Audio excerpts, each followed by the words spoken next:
So the piece I'm going to be presenting is on imagined and overlooked ties, how these ties that we perceive them to be there, that might not actually be there, influence our trustworthiness judgments. So I actually co-authors are Stephen Jones, who's at the University of Washington, Bothell, and Marco Jang, who is a graduate student at the University of Minnesota, who just recently got a job. So he's going to go to Singapore at Nanyang Technological University. So we're really proud of him. Okay, so the driving question on a lot of my research is how do you know who to trust? We know that trust is an essential building block in organizations based on a lot of the work of folks who are actually in the audience right now. We know that when trust is present, information and resources flow freely, reducing our coordination costs. But when trust is absent, you have fear, undermining, and dysfunction that run rampant. So the decision to trust is important. It's complex and it's challenging and it's fraught with uncertainty.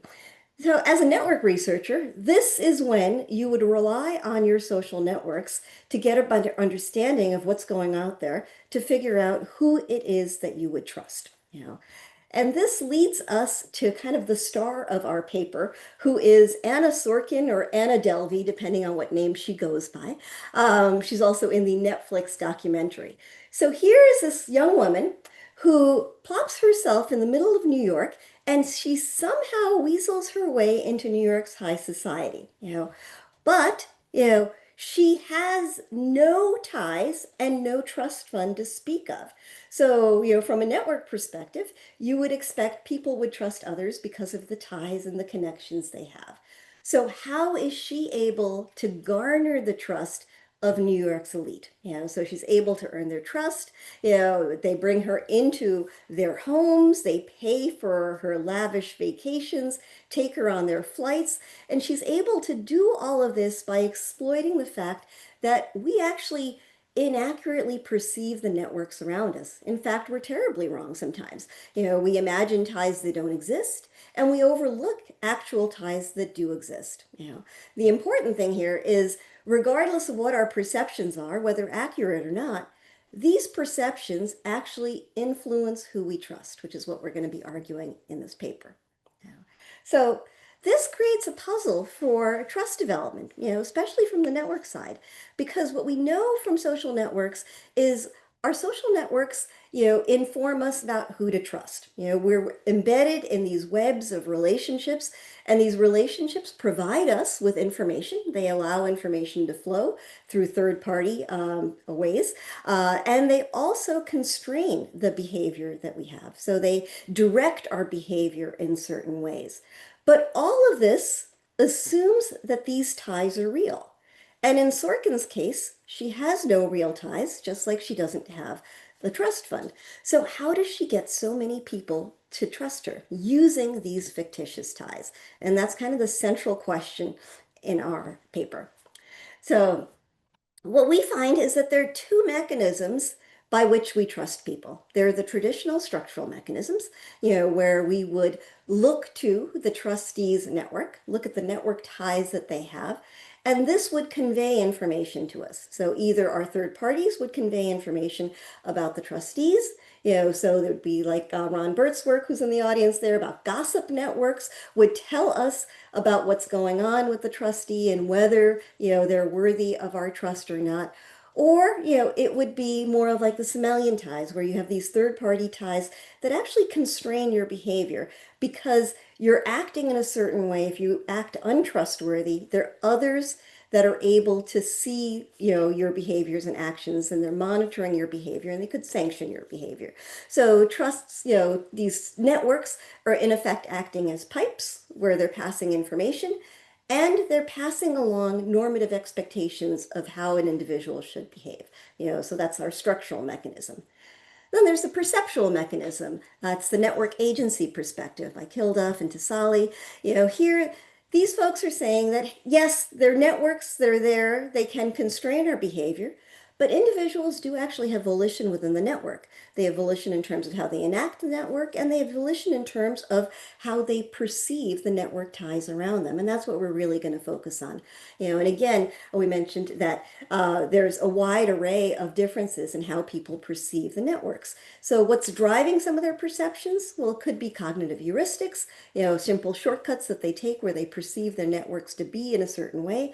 But regardless of what it is that's causing these perceptual differences, these ties are in effect acting as prisms that are reflecting these different possibilities that people see in terms of how the network actually exists for them, in their own perceptions. So, what we wanted to do was trying to reveal the structural and the perceptual mechanism, and looking at how our networks influence trust by really zoning in on advice ties. We picked advice ties because when you go to somebody for advice, let's say I go to Oliver for advice, I go to Oliver for advice because he knows something.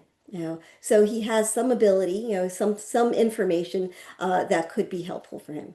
I go to Oliver for advice because when I send Oliver an email, he is likely to answer my email. I can rely on him, so there's integrity involved there.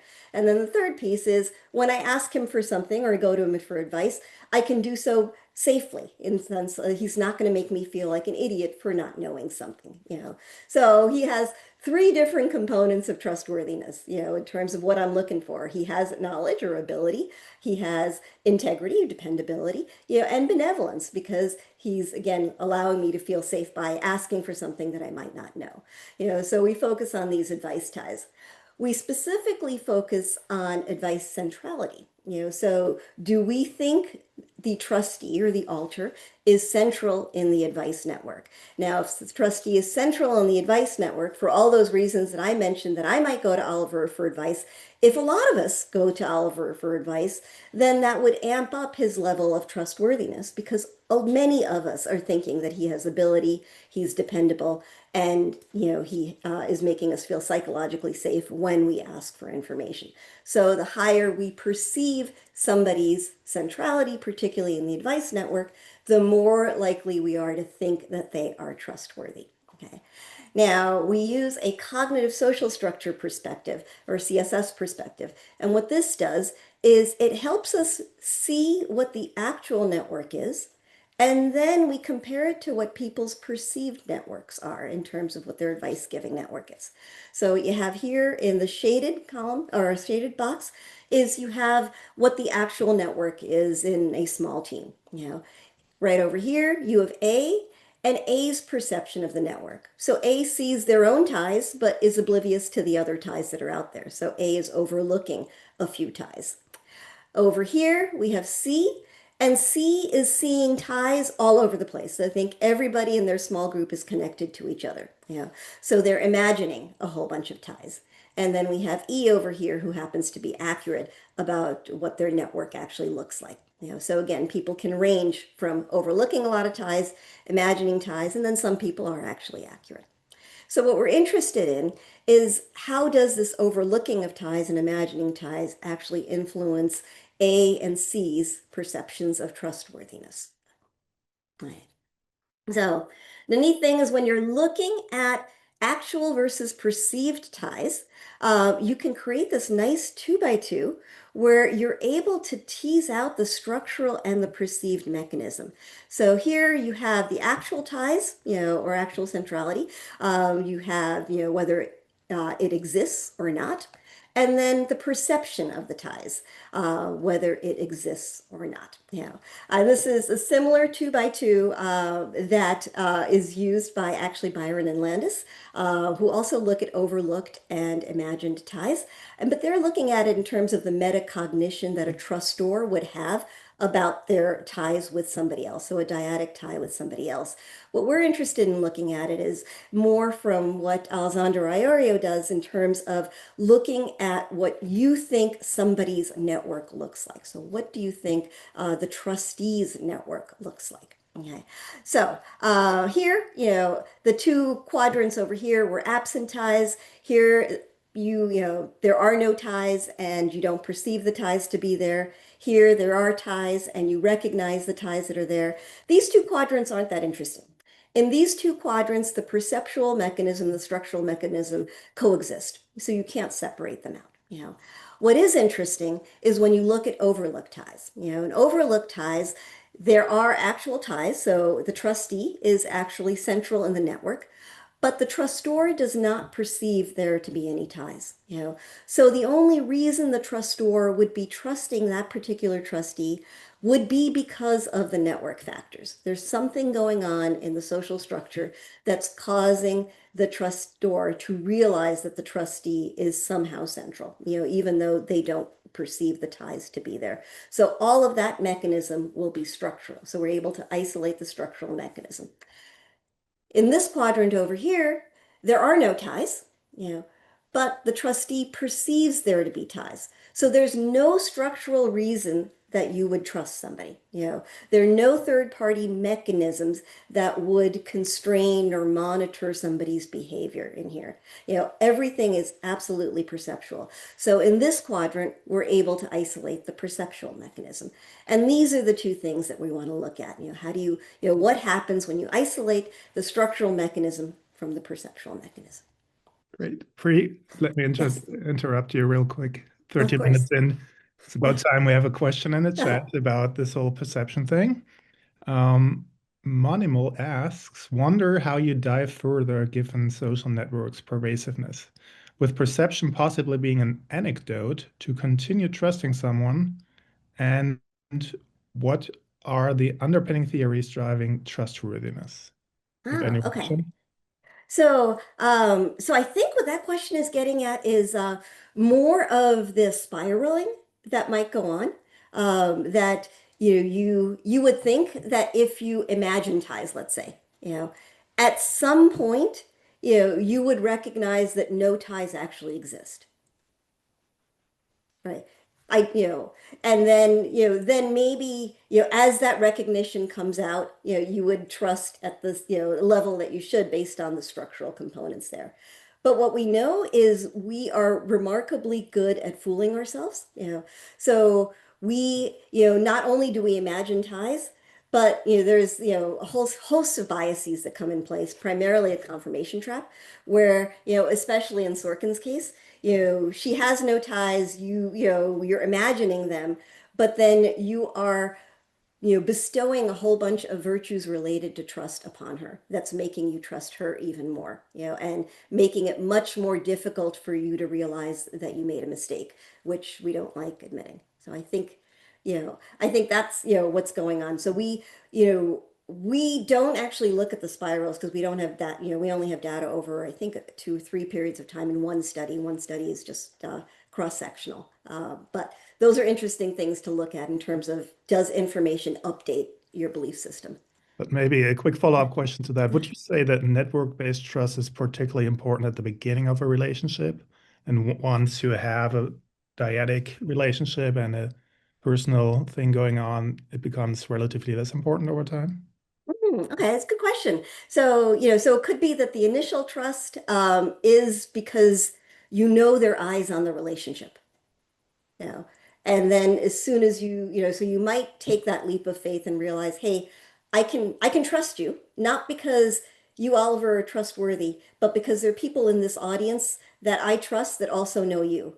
So if you do anything, lie, steal, or cheat, let's say, they have eyes on the relationship, and they are going to monitor and they're going to sanction you. They'll hurt you, or so to speak. So my initial trust might be because I know the structure is there and it's going to protect me. But over time, the dyadic relationship could forge a tie that's independent of that. So, Thank you. eh, all right. Okay. Uh, Moving then to the structural mechanism overlook ties. So here's a quote from Kilduff and Lee. The structure of the network affects and shapes people's identities and outcomes in ways that are beyond our control. So what we're interested in is these two egos here. What is their level of trust going to be in the altar? Both of them don't think the altar has any ties whatsoever. So they don't think that the altar is central. But in this case here, these ties are being overlooked. So the altar is in fact central, but ego doesn't notice that. Here, the alter is not central to the ego, but there are no other ties. So what we're hypothesizing is because the alter is actually central, the alter is going to behave in ways that are consistent with the position that they hold in that network. So they're going to behave in ways that are consistent with the centrality. The ego may see other people going to the altar, treating them with respect or conferring status upon them because they're going to them for information or advice. They will witness the behaviors of the altar in terms of providing advice to people, and conveying all of the constructs of ability, benevolence, and integrity. And they may see other altars actually endorsing, other people endorsing the altar. So there's going to be something in here where even if the network mechanism is not seen, they don't recognize that those ties exist, they're overlooked, that they're still going to find this altar to be more trustworthy than this one over here because this altar is actually central in the network. Yeah. The perceptual mechanism. So here's is the agency perspective that centers around individuals' perceptions and desires, and the individual becomes the basic locus of action within the network. So it's not so much what the network is, but what is somebody's perception of the network. What we're interested in here is how is the ego's perception of the alter going to be changed based on what they think the altar's network is. So again, in both situations, the altars have no advice ties. These two altars know nothing. No one is going to them for advice. But here, the ego thinks this altar is central, thinks the altar has a lot of people going to him or her for advice. Whereas here, the ego is actually correct. Nobody is going to this altar. What we're predicting here is that egos are going to judge imagined central altars to be more trustworthy than altars who are not central. So even though their network position is the same. The next thing we're looking at, I'm sorry, I just went through all this. Next thing we're looking at is what's going to happen when you have both of these going on? Which one is going to be stronger, the imagined ties or the overlooked ties in terms of their effect on trustworthiness? What we know here is perceptions serve as an early anchor, so perceived centrality, is going to be kind of our go-to heuristic. It's going to give us this handy heuristic that this individual, might, be more trustworthy because others are going to them.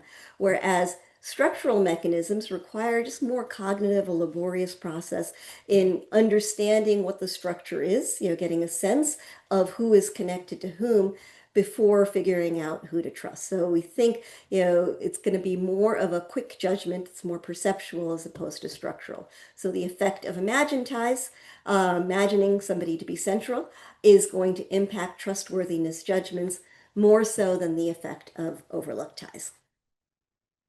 The next thing is, we can perceive things to be there and be completely inaccurate, but at some point reality is going to constrain, our inaccurate perceptions. So what we're thinking is that as the alter actually does get to be more central, it's going to be really hard to deny that the individual does not have ties, that the individual is not providing others with the advice that we think that's there, or they're not worthy of trust. So the greater the centrality, the more ties that are actually, going to the altar, it's going to be harder for perceptual effects to actually take place. So you're not gonna be able to imagine any more ties that are actually there because this person is actually central. So the greater actual alter centrality, it's going to diminish the influence of perceived alter centrality on trustworthiness judgment. So it's basically going to moderate the effect of perceptions. And then the last thing is, what's going to happen when we overlook or imagine ties? What does this, what are the consequences for this in the long run? So we know that imagining these ties leads us to trusting people, or we're predicting that's leading us to trusting people more than we possibly should, whereas overlooking ties is causing us to trust folks less than we possibly should. What that might mean is that when we or if we imagine ties, we might take undue risks. We might make ourselves more vulnerable to an alter. We might disclose information to them in different ways that we shouldn't have. We might depend on them in ways that we shouldn't have. Or using another variable, we might actually act as a broker for them when we imagine their ties are there as opposed to overlooked. In the case of overlooked ties, we might miss valuable opportunities to cooperate and connect with them. So again, we might overtrust when we imagine ties, we might undertrust when we overlook ties, and this could be having consequences on our behavioral measures of how we trust others. Okay. So we actually had two studies that we conducted. The first was on undergraduate teams, about 200 individuals and 40 teams. These teams were about 4 to 5 people. And we collected their cognitive social structures in terms of, their perception of who trusts whom in the network, and were able to construct their actual network. And then we also, I'm not going to go through both studies because there's no way we're going to have enough time. So I'm going to focus in on study two. The results of both are actually really quite similar, but study two is a field study in a management consulting company. So here, consulting company, it's a knowledge intensive company, and most of their work actually moved remote after COVID. So we had 2 waves of surveys, close to 80% response in the first one, where we're actually capturing the network measures, and then drops to 60% when we're looking at the consequences of trust. So here we have perceived networks, where we're looking at ability, benevolence, and integrity, so perceptions of each of those. And then we also measure willingness to be vulnerable in terms of relying on and disclosing information to others, and then a willingness to be vulnerable for in terms of, are you willing to engage in brokerage ability? So are you willing to connect this individual to others? Our independent variables are looking at the actual centrality of each alter in the network versus the perceived alter centrality in the network. And then of course we have a host of control variables. Okay. This just gives you an idea of what's going on in the firm. So it's your actual advice network. So the arrows are indicating who is going to whom for advice. And again, it's a remote organization. So you can see there's, majority of people actually have nobody going to each other for advice, which in a consulting firm is a little scary. They should be worried about their jobs actually.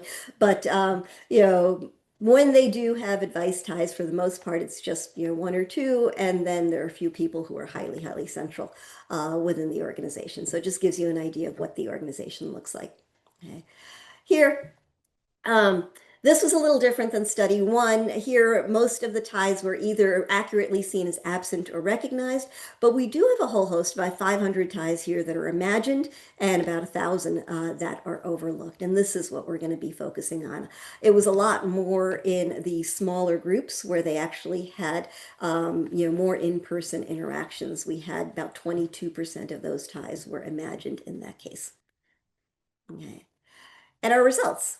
So here, absent ties, this is kind of our control condition. So this is, ties where you're accurately seeing that they don't actually exist. So this person or this individual here has no ties, and 0 ties are perceived. So this is our control or baseline condition compared to overlooked ties. So here is an individual, that has 4 actual ties, but none of these ties are being perceived. So what is the level of trust in them? And you can see you move from somewhere around, just about over here, like 3.5 to about 3.75 in terms of the amount of trust. So you have greater, you perceive people who you see with overlooked ties as being more trustworthy than, the absent tie condition. So even when the ties are not perceived, you're significantly perceiving them to be higher in trustworthiness. And so this is our structural effect of overlooked ties. The imagined ties here, this is the effect, the perceptual effect of imagined ties. This is, you perceive the trustee to be central, to have 4 ties, let's say, when the trustee is not central at all. Trustee has 0 ties. So the trustee has nothing to offer in terms of advice. But perceptions of this trustee are all the way up here, even higher than the overlooked ties. So here again, just to be clear, This is somebody who knows something. This is somebody who has advice to give. This is somebody who does not have any advice to give, but you perceive them to have advice to give, and you perceive them to be higher in trustworthiness over here. So first, hypothesis two is that you perceive them to be more trustworthy than if you don't imagine the ties. And then three is comparing and contrasting the overlooked and the imagined. And here, the imagined tie is having a stronger effect than the overlooked tie. Yeah, and this is kind of interesting. This is the recognized tie. So this is you see them to be central. You know, and they are actually central, and you accurately recognize that they are central. And here you're at pretty much the same level as you were if you simply imagine them to have ties. So you're more or less at the same thing, that whether you imagine them or whether they're actually central, your perceptions of trustworthiness for them are about the same. Okay. Here's another way of looking at it. You can credit these graphs to Stephen and Marco, and they're really good at data visualization. This is a way to separate out the structural effect from the perceptual effect. So again, most of the time, there's going to be a combination of the structural and the perceptual. What we're able to do here is overlooked ties tells us the purely structural effect of the reason why we trust somebody based on their position within the network. So here, this is the structural effect, our baseline, no ties. And here, this is what they actually have, but zero ties are perceived. So that means that since no ties are perceived, this is the level of the structural effect. Now, this over here, the dotted line is for those people who are accurate, and anything above that, so this is the ties that they have. These ties, their imagined ties, are extra above that. So then this becomes the perceptual effect of the imagined ties. So you have the structural effect and the perceptual effect. Now, the other thing you see here is what's going on with our interaction hypothesis, which the imagined tie effect is much, much greater when the alter's advice centrality is really low. So if they're not central or they just have a couple of ties, that's when the effect of imagined ties is going to be really strong. When the alter is actually central, they're central in the advice network, then the effect of imagined ties is going to be really close to the accurate perception, because there's going to be limited ties that you can imagine above and beyond where they actually are. So this is the moderation effect that we're seeing, that imagined ties work or influence perceptions of trustworthiness much more when the alter is not actually central. Right. And this is our ultimate DV, which is willingness to be vulnerable and the willingness to broker. So willingness to be vulnerable is, are you willing to rely on or depend on the alter? And willingness, the intent to broker is, would you be willing to connect the alter with others that you know? So when you see willingness to be vulnerable, this is what's going on with our imagined ties, and this is also showing you what's going on with our centrality moderation, which is, when the alter is not central, but you imagine them to have ties, you're much more willing to be vulnerable to, depend, rely on, much more willing to broker for them than, what the baseline is, and again, so you see more of an effect for the imagined ties and a slight effect for the overlooked ties is you're not willing to engage in those trustworthy type behaviors as you would for somebody else. So what you could see in the Sorkin case is, remember, not only did she connect and pretend to have ties with other people, but she used her ties to these people to get them to connect her to bankers, to industrialists, to basically get others to loan money for her. So not only was she able to give the illusion of having this network, she was then able to put this network in place where she got people to, actually connect her to others that had funds to give her. So, Yeah. There's a question in the chat. I'm not sure if now is the right time or if you get to that later. Krishna asked, "Hey Pri, this might be a bit off topic, but I'm curious. Can we then assume that one can actively engineer perceptions of one's own trustworthiness by fabricating imagined ties and capitalizing on the perceived trustworthiness of those network members, as in the case of Anna Sorokin?" So, the Yeah. question is like, is there a possibility of actively producing things and having agency in that?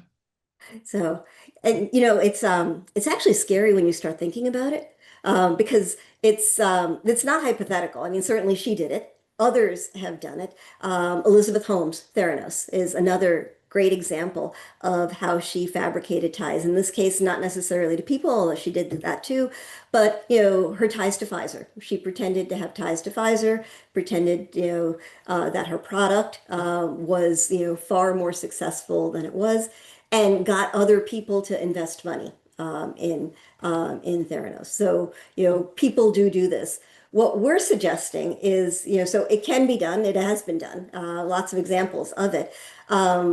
We're suggesting that it's more likely to get done, when individuals are not central.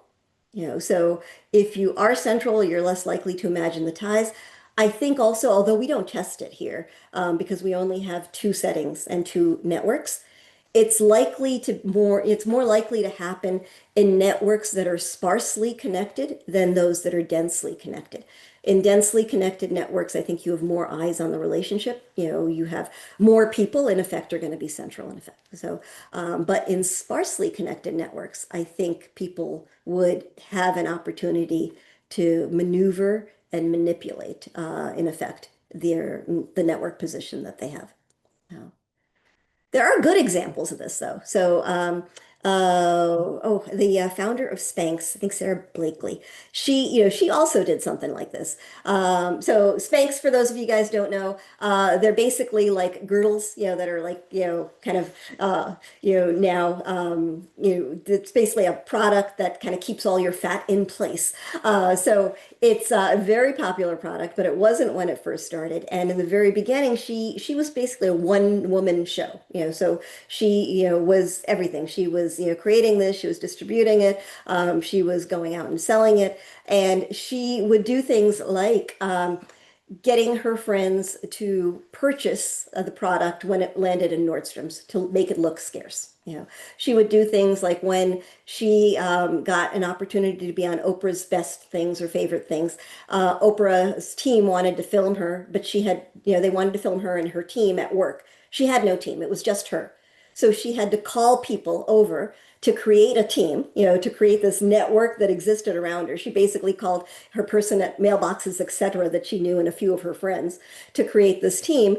But what she was able to do was then she was able to convert those ties, based on the hard work that she had, into actual ties. So it was kind of a positive spiral as opposed to the negative spiral that you see with the Holmes example or the Anna Sorkin example, where they're not creating anything besides this illusion around themselves. So, okay, so I think that's a There's, long-winded answer because yeah, thank you. That's very so it's interesting. actually something we've been thinking about a lot in terms of what do we do with this, and what are the actual implications of something like this. So, There's another question which is kind of broad. I wish um, there was a bit more context. The question is curious to know whether the study considered any contextual factors. ah, um, let's see. That is broad. Yeah, contextual factors, what could it be? Um, I I mean, mean, so one thing that's constraining is because, so we have two samples, but we're really focused on their perceptions of the advice ties. We have, we have controls, but the controls are more at the individual level on things that would actually that might influence them and their perceptions of trustworthiness. But in terms of the context of the network, we only have the two networks. So is that Oliver? What are you thinking that means? I think your answer is on the Uh, spot. There's another Okay. question. Are weakly tied or central nodes better structurally positioned to take advantage of tie perception? Ah, so what Uh, was, repeat that, weakly tied or? like, is there a difference between weakly tied and central nodes when it comes to taking advantage of tie perceptions? I feel like this is Uh, a bit like UH4, right? yeah, yeah. So I think it's more likely to happen. People are more likely to have their ties imagined if they're not central, which is weak. So I think they're able to take advantage of it because those who are central don't need to take advantage of it. No. All right. Thank you. Okay, great questions. Um, Okay. So this is good actually because we're getting close to the end here in terms of the key points. So across both studies, what we were finding was trustworthiness judgments were influenced by both the structural and the perceptual mechanism. And what was nice was we were able to tease apart the effects from both of them. So we can say, hey, this is structural versus this is perceptual. What we can see is that the perceptual mechanism seems to be a bit stronger, and we think it's the imprinting of, what do you think the network is, as opposed to, doing maybe the heavy work and figuring out what the network actually might look like, which, takes a little bit more digging. Furthermore, what we're seeing is that imagining these ties, leads the trustor or the ego to be more vulnerable than they should be, in certain situations, which is more willing to rely or disclose or more willing to broker relationships for the trustee. And then overlooking ties leads our egos or trustors to be less willing to maybe be cooperative with alters who might actually be deserving, or the benefits of trust. So what does this lead to then in terms of where we're thinking of going with this? We know people are terribly inaccurate about what their networks look like. There's this long history within social network research, which really started by looking at this as errors, in data collection, which there are in effect. But then realizing that these errors that we make in terms of network recollections, we actually have a pretty good understanding of what the structure looks like. We might not be 100% correct, but we, are making these errors in the same direction of what the structure might be.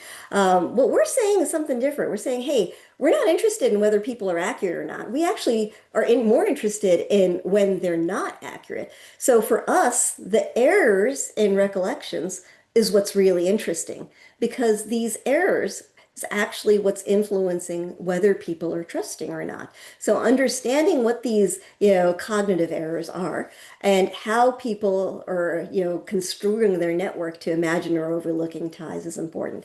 So we're really interested in finding out more about the antecedents of imagining and overlooking ties. Why is it that some people might imagine ties? Why is it that some people might overlook ties? Are these antecedents going to be different? More importantly, and this is, when we started thinking about our research and the implications, this was the one thing that was really frightening in terms of whose ties are likely to be imagined and whose ties are likely to be overlooked and why. And clearly there's going to be some gender component to it. We know in terms of, how these networks are recalled or what types of networks folks have. Women and minorities are much more likely to have their networks overlooked. Whereas men might have their networks imagined and get, accrue the added advantage of not only being able to be in an advantaged position, but also, having, some, advantages accrue because these, their ties are also imagined as opposed to women and minorities who might have their ties overlooked. So, On that topic, we have a yes. question. Thank you for sharing. I'm curious whether perceived accuracy differed by gender. No, it did not, You actually. looked at it? Yes, yeah, we are equally bad. So, yes. No. Yeah, and there's yeah, I don't think I'm trying to think about the other work that's out there, like Tiziana's stuff and other stuff that's out there. I don't think they find gender differences in the accuracy itself. Oh, no. Um, there's, the research that kind of takes a more cognitive approach to it, which is, seeing it as, that we tend to expect certain patterns in the network. Like we tend to expect closure in the network. We tend to expect balance in the network.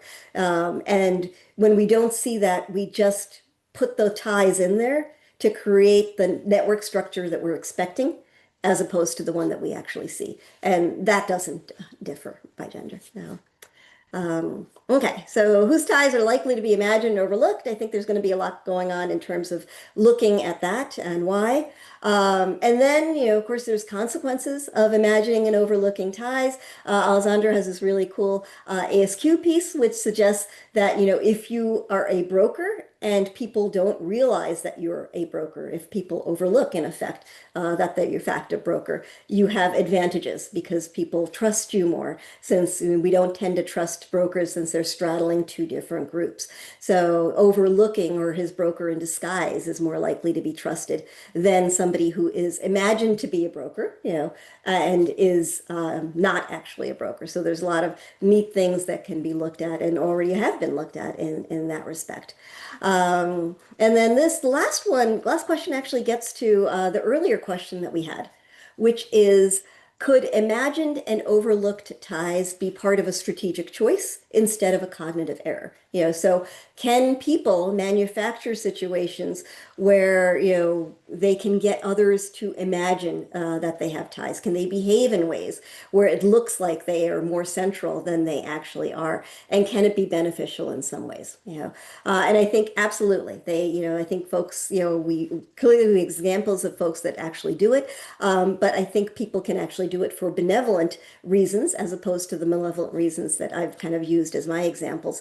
But there could be ways, especially if people are having difficulty getting entree into certain networks, where creating the illusion of these ties, but then acting on them, not taking advantage of them, but acting in a trustworthy manner, could create a positive trust spiral.